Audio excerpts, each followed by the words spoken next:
Okay. Hallelujah. Hallelujah. Hallelujah. I believe that Jesus loves you. Iniwala ko na matay ng Diyos. Not just a little. Hindi lamang ganyan kami. I truly believe that Jesus loves you so much. Naniniwala ko na mahal tayo ni Jesus. People coming to the Philippines, Bago siya pumarin sa Pilipinas, I prayed and asked to the Lord many times. siya ay nanalangin at tumulog sa Panginoon ng maraming beses. What message should I share? Anong mensahe ang aking ibabahagi? This to preach the word must first reach the word from God. Ang paghahayag ng salita ay dapat mapakinggan ng lahat mula sa Panginoon. So I prayed every day. Nanalangin siya araw-araw. Lord, please let me speak the message that you people need the most. Panginoon, hayaan mo na sabihin ko sa kanila yung pinakakailangan nilang mensahe. And in the time of prayer, Sa oras ng pananalangin, the Lord showed me the cross of Jesus. pinakita sa amin ng Panginoon ang krus ni Kristo. That's why today, on this final day, Kaya sa araw nito, sa huling araw, I want to end with the message of the cross. nais kong tapos nito sa mensahe ng krus. Today I want to finish by sharing how great the love really is. Sa araw na ito, gusto kong tapusin ang mensahe sa pagitan ng pag-ibig ng Panginoon sa amin. Let's read Isaiah 50, chapter 53, verse 5. Says the name of begin. But he was pierced for our transgression, he was crushed for our iniquities. The punishment that brought us peace was upon him, and by his wounds we are healed. Next page. One day, two friends went out fishing at sea. Isang araw, may dalawang magkaibigan na nagsimulang mangisda sa dagat. They were so excited and happy. Sila ay sabik na sabik at masayang-masaya. But soon, Sumunod, they realized that they had drifted too far from shore. sila ay napalayo sa pampang. Suddenly, dark clouds gathered and a storm began to rage. At ang kapal na ulap ay nagsimulang mabuo at nagkaroon ng malakas na bagyo. The waves grew higher and soon their boat capsized. Ang mga alon ay lumaki at ang kanilang bangka ay natangay. They were in the middle of the ocean, too far to sink back and to the storm was fierce. Hindi sila makabalik sa pampang dahil napakalakas ng bagyo. But there was only one life jacket. Meron lang nag-iisang life jacket. One of the friends looked at the other and said, Ang isa sa kanila ay tumingin at sinabi, "You're my best friend. ikaw ang aking patay na kaibigan, You have to live. kailangan mo mabuhay. Take this life jacket and survive. Suot mo ito at ikaw ay maligtas. Thank you for everything." Maraming salamat sa lahat.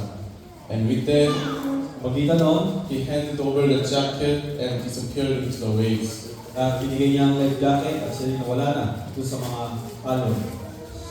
Will you be thankful to the friend? Magpapasalamat pa kayo sa ganong klaseng kaibigan?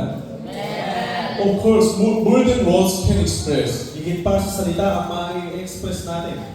Would you ever forget him? Makakalimutan niyo ba siya? Never. Hindi. You live remembering him for the rest of your life. Mabubuhay tayo na maaalala natin ang kaibigan niyo. That's exactly what Jesus did for us. Yon ang ginawa ni Jesus para sa atin. We were drowning in the sea of sin, unable to save ourselves. Tayo ay nalulunod sa dagat ng kasalanan at hindi natin kayang ligtas ng ating sarili. But Jesus gave up his life so that we might live. Ibinigay ng Panginoong Jesus ang kanyang buhay nang sa ganun tayo lahat ay mabuhay.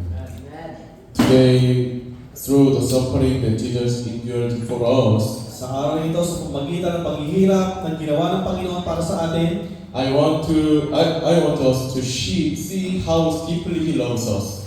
nais ko makita natin lahat kung gaano tayo iniibig ng Panginoon. how precious and costly His grace and love truly are. Kung gaano kaganda ang kanyang biyaya para sa ating lahat. And how valuable the life He gave us really is. At kung gaano kahalaga ang buhay na binigay sa atin ng Panginoon. The suffering of Jesus began in the Garden of Gethsemane. Ang paghihirap ng Panginoong Hesus ay nagsimula sa Garden of Gethsemane. After the Last Supper in His disciples, Pagkatapos ng muling hapunan, kasama ang kanyang mga alagad, Jesus went to the Garden of Gethsemane. pumunta si Jesus sa hardin ng Gethsemane. He knew soldiers were coming to arrest him. Alam niya na siya'y tatakbuhin ng mga sundalo.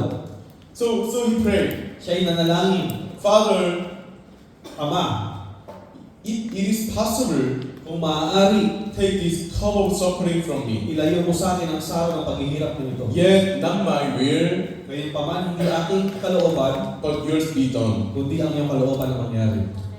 Jesus was afraid, Siya ay natatakot, not because he was weak, hindi dahil siya'y mahina, but because dahil alam niya he knew the full pain of the cross. kung gaano kasakit ang kanyang mararamdaman sa krus. He was fully human Siya ay tao and fully God. at Diyos. He already told his disciples, Sinabi na niya sa kanyang mga alagad, the Son of Man will die and rise again in 3 days. ang anak ng tao ay mamamatay at sa ikatlong araw ay mabubuhay na maguli. He knew it, Alam niya yun. yet he still chose to go. Kaya mas pinili pa rin niya na mangyari ito. He decided Siya ay nagdesisyon, again and again. paulit-ulit. Even knowing the agony, Kahit sa paghihirap, he obeyed. siya ay sumunod. He walked the path of the cross for you and me. Siya ay tinahak ang pagpasa ng krus para sa ating lahat. Then the soldiers arrived. At dumating na ang mga sundalo. One disciple, Judas Iscariot, Si Judas, kissed Jesus on the cheek, hinalikan ng Panginoon, a signal to the soldiers. isang senyales para sa mga sundalo. The one I kiss is Jesus. Arrest him. Ang aking halikan ay si Jesus. Arestuhin niyo siya. He betrayed Jesus Pinagkalulo niya si Jesus for money. para sa pera. Even the people he loved most left him and run away. Ang mga taong mahal niya ay iniwan siya at tumakbo palayo. Jesus stood there alone and was taken away. Siya ay mag-isang naiwan doon at siya ay kinuha ng mga sundalo. No one stayed by his side. Wala na natili sa kanyang tabi. One of the most painful kinds of suffering Ang isa sa pinaka-masakit na parte ng paghihirap is to be betrayed and abandoned by the ones you love the most. ay ipagkanulo ng mga taong mahal mo. But Jesus didn't have to go through any of this. Ngayon ang Panginoong Jesus ay hindi dapat maranasan ang mga ganitong bagay. But he didn't have to come down to this earth. Hindi dapat siya pumarito sa mundo. He didn't have to drink the cup of suffering. Hindi dapat niya tinanggap ang sawa ng paghihirap. Yet he chose to endure it all. Ngunit pinili niya na tanggapin ito at maranasan. For one reason only, Para sa isang layunin, to save us. para tayo ay ligtas. Next page. And he was brought before the crowd. At siya ay dinala sa harapan ng maraming tao. People shout, At sinigaw nila, crucify him! ibako siya! Crucify him! Ibako siya! Pontius Pilate tried to find fault in him, but there was none. Tinignan ni Pilato kung mayroong kasalanan sa taong ito, ngunit wala siyang makita. He said, Sinabi niya, I find no guilt in this man. wala akong nakita ng anumang pagkakasala sa taong ito.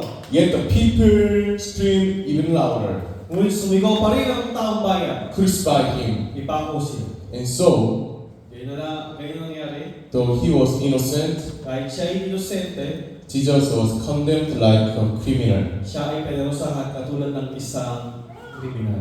Next page. Before the cross, Jesus was whipped brutally. Bago siya ipako sa krus, siya ay hinagupit Next page. Okay. But not with an ordinary heel. Hindi ito ordinaryong panghampas. At the ends of the leaders' straps were pieces of sharp glass, metal, and stone. Ito ay katad na sa dulo ay mayroong matatalim na tibo, metal at bato. Each stripe tore into his flesh and ripped it apart. Ang tamaan nito ay pati ang kanyang balat ay sasama. His skin was shattered. Ang kanyang balat ay nagkaluray-luray. Maybe his bones were dissolved. Ang kanyang mga buto ay kita na. Two or three soldiers took turns hitting him with full strength. Ang dalawang sundalo sa kanya ay hinampas siya ng buong lakas. Then they mocked him. At siya ay inalipusta niya. They blindfolded him and struck his face. Siya ay piniringan at sinuntok sa mukha. If you really the Son of God, tell us who is you. Kung ikaw nga ang anak ng Diyos, sabihin mo kung sino ang sumuntok sa iyo. They pressed the crown of thorns onto his head and said, Sila ay naglagay ng koronang tinik sa kanyang ulo at sinabi, Hi, King of Jews. Mabuhay, hari ng mga Hudyo. And Jesus stayed silent. Panginoong Hesus ay natiling tahimik. He endured it all. Tiniis niya itong lahat. Then Jesus, next page. Okay. Then Jesus was forced to carry his cross. At siya ay pinagpasan About ng krus. 70 to 80 kilograms of the hill to Golgotha. Sa tumitimbang na 70 hanggang 80 kilo paakyat ng bundok ng Golgotha. He has already lost so much blood that he fell several times. Ang maraming dugo ang nawala sa kanya at siya ay nadapa ng ilang beses. Even today in Jerusalem, there are places marked Kahit sa panahon ito sa Jerusalem, merong lugar kung saan yun ang pinangyarihan where he is believed to have fallen under the weight of the cross. kung saan nadapa ang Panginoong Hesus habang pa sa niyang krus. Finally, another man, Simon on Kines, helped carry for him. At merong isang lalaki na si Simon ang taga-Sirene ang tumulong na magpasa ng kanyang krus. But Jesus kept going Ang Panginoong Hesus patuloy ay nananglakad, step by step umakbang for us. para sa ating lahat. Next page. Okay. At the top of the hill, Sa tuktok ng bundok, soldiers nailed his hands and feet to the cross. siya ay pinako ang kanyang mga kamay at ang kanyang mga paa. Not small legs, Hindi maliliit na pako, but long, ngunit big mahaba, spikes, matalim. the size of man's thumb. Ang sukat ay ang hinalaki. They lifted him up. At ito'y tinayo, ang krus. People mocked him again. Inalipusta pa rin siya ng mga tao. If you are the Son of God, Kung ikaw ang anak ng Diyos, save yourself. iligtas mo ang iyong sarili. Come down from the cross. Bumaba ka dyan sa krus. But Jesus didn't. Ngunit hindi niya ito ginawa. He endured it. Tiniis niya ito. As he struggled to breath, Siya'y hirap na hirap huminga. he said one final word. Sinabi niya ang isang salita. It is finished. Ito'y tapos na. And he gave up his spirit. At ibinigay niya ang kanyang spirito. This is the love of Jesus. Ito ang pag-ibig ni Jesus. He took all our sin and pain upon himself. Kinuha niya ang ating kasalanan at sakit. His flesh was torn. Ang kanyang laman ay nagkaluray-luray. His hands and feet pierced. Ang kanyang kamay at paa ay pinako. He was mocked and shamed. Siya ay hiniya at inalipusta. Yet he stayed. Ngunit siya ay nanatili pa rin. Why? Bakit? Because he loves us. Dahil mahal niya tayo. Because he wants to save us. Dahil nais niya na tayo maligtas. Because he wants to give us eternal life. Nais niya na bigyan tayo ng buhay na walang hanggan. I have never seen love like this anywhere else. Wala tayong makikita ganitong klaseng pag-ibig kahit saan. And because of the love, Dahil sa pag-ibig na yun, I stand here today to preach about him. siya ay narito ngayon upang ihayag ang kanyang kabutihan sa atin. Jesus didn't have to come to this world. Si Jesus ay hindi pumunta rito sa mundong ito. He could have stayed in heaven away from suffering, Pwede siyang manatili sa langit at malayo sa paghihirap na ito. but he can. Ngunit siya'y pumarito pa rin. He endured everything Pinagtiisan niya ang lahat because he loves you. dahil mahal ka ng Diyos. This is the cross. Siya ang Diyos. This is our Savior. Siya ang ating tagapagligtas. Let's see one video. Let's turn on. Turn on.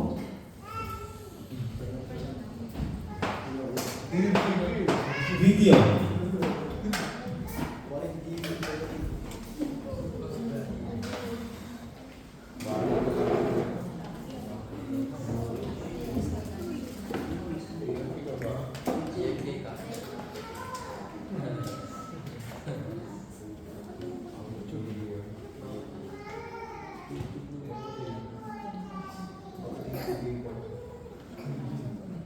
Si Jim, sagsalita ka na po. Si Arjen na lang, magandang boses niya. Or exit na.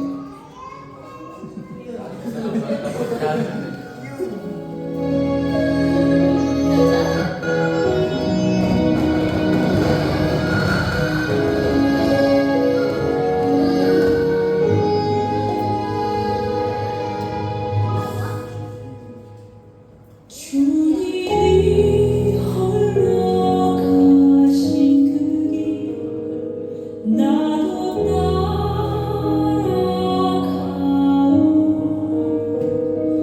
모든 물과 피를 흘리신 그 길을 나도 가오 험한 산도 나는 괜찮소 바다 끝이 나도 나는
blessing together.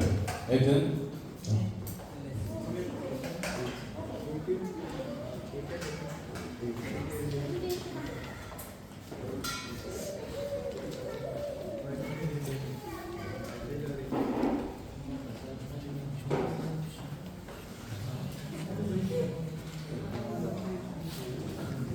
Jesus, Amen.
ay hindi isang tubig-tubig bagay lang. They were bought with His blood. Ito ay binili sa pamagitan ng dugo niya. You have the life in you now. Meron ka ng buhay ngayon. Your love deeply, eternally. Ikaw ay mahal, magpakailanman. We are the ones who carry the love. Ikaw ang may dala ng pag-ibig ngayon. We must never let it go. Huwag natin ito hayaang mawala sa atin. We must never treat this love lightly. Huwag natin itong tingnan lamang sa isang simpleng bagay.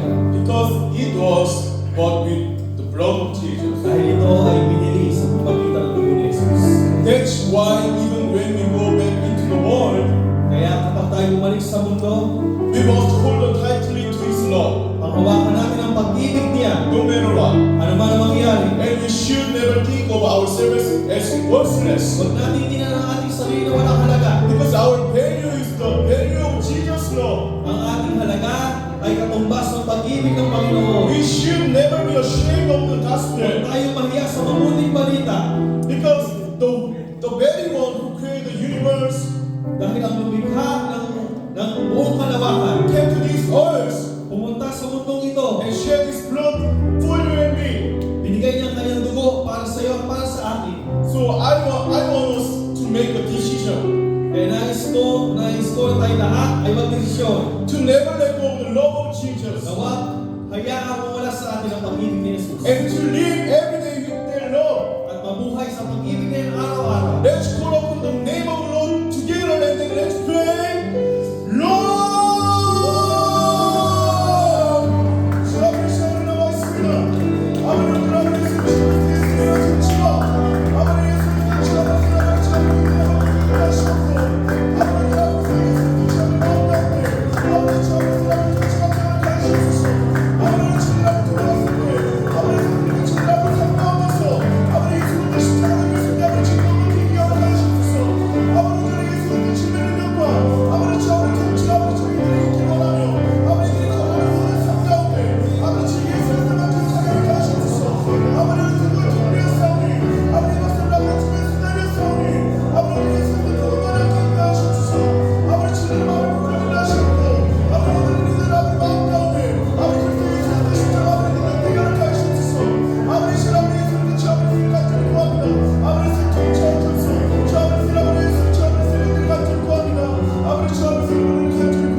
Mahal mo kami kahit wala kami.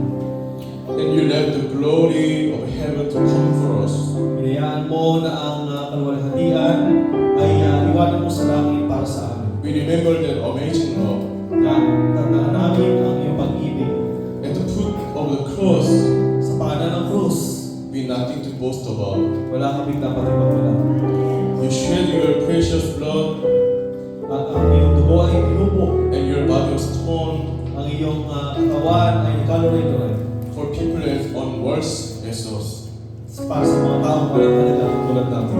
Because of the love, Dahil sa pag-ibig na iyon, we are now free from sin. kami ay malaya na mula sa kasalanan. Because of the love, Dahil sa pag-ibig na iyon, we can worship and sing in your presence. kami ay makapupuri at sasamba sa iyong presensya. Because of the love, Dahil sa pag-ibig na iyon, we have moved from darkness to light. kami ay mula sa kadiliman ay nalipat sa kaliwanagan. Because of the love, Dahil sa pag-ibig na ito, we are truly free. kami ay tuluyan ng malaya. Thank you, Lord. Salamat, Panginoon.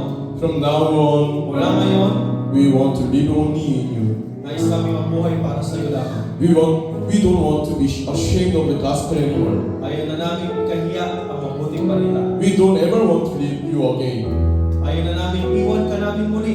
Help us to remember the love Hayaan mo kami na maalala namin ang iyong pag-ibig you have given us na binigay sa amin every single day. araw-araw. Work beside us and guide our steps. Sumama ka sa aming hakbangin at kami ay iyong pangunahan. Now, as this 3-day camp comes to end, Sa pagtatapos ng camp na ito, let us know that the real journey of love in Jesus begins now. hayaan mo na malaman namin na ang aming paglalakbay ng may pag-ibig ay nagsimula na. Be with us always, Lord. Lagi mo kaming samahan, Panginoon. Thank you, Jesus. Salamat, Jesus. We give all the